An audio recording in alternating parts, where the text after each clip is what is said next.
బిసిబెళ్ళబాత్కి బ్యాళ్ళు నానబెట్టుకోవాలి.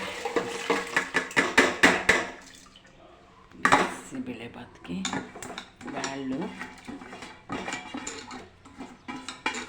ఒక గ్లాస్కి 3.5 గ్లాస్ నీళ్ళండి. ఒక గ్లాస్ బ్యాళ్ళకి 3.5 గ్లాస్ నీళ్ళండి.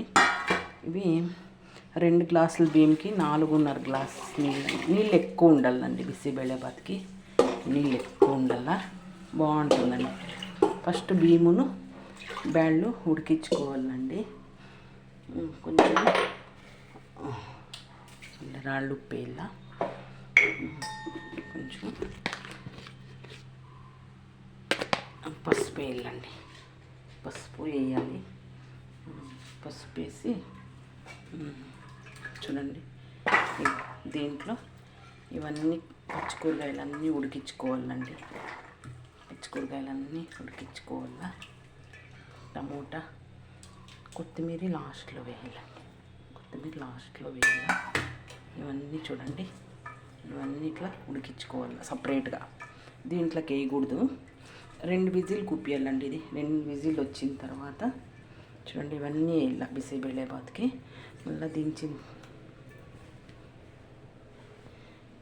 చూడండి, ఇప్పుడు చూడండి, ఇది బిసిబెళ్ళబాత్ పౌడర్ వేసుకోవాలండి. ఇప్పుడు బిసిబెళ్ళబాత్ పౌడర్ వేసుకొని ఇలా నిదానంగా ఇట్లా కలిపెట్టాలండి.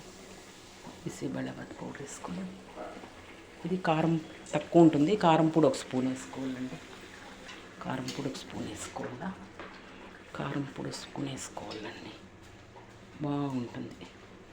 చూడండి, నిదానంగా ఇట్లా కలిపెడతా ఉండాలండి. చాలా కలిపెట్టకుండా అంతా ఉడికిపోయిందండి. ఇది వేసిన తర్వాత చాలా ఉడకకూడదు, టేస్ట్ వెళ్ళిపోతుందండి. బిసిబెళ్ళబాత్ వేసిన తర్వాత చాలా ఉడకకూడదు. చాలా ఉడకకుండా ఇలా అట్లా కలిపెడుతూ 2-3 పూటలు తినచ్చండి, బాగుంటుంది. బేజారు లేకుండా బూందీ వేసుకొని పెరుగు పచ్చడి వేసుకొని తినచ్చండి, బాగుంటుంది వేడి వేడిగా. ఇప్పుడు తిరుగుబాతు వేసుకోవాలండి.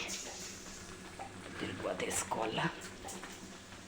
చూడండి, తెల్లగడ్డలు వేసుకోవాలా, కొత్తిమీరకాయ వేసుకోవాలా, కరివేపాకు వేసుకోవాలి, గోడంబి కొంచెం వేసుకోవాలా, కరివేపాకు వేసుకోవాలి.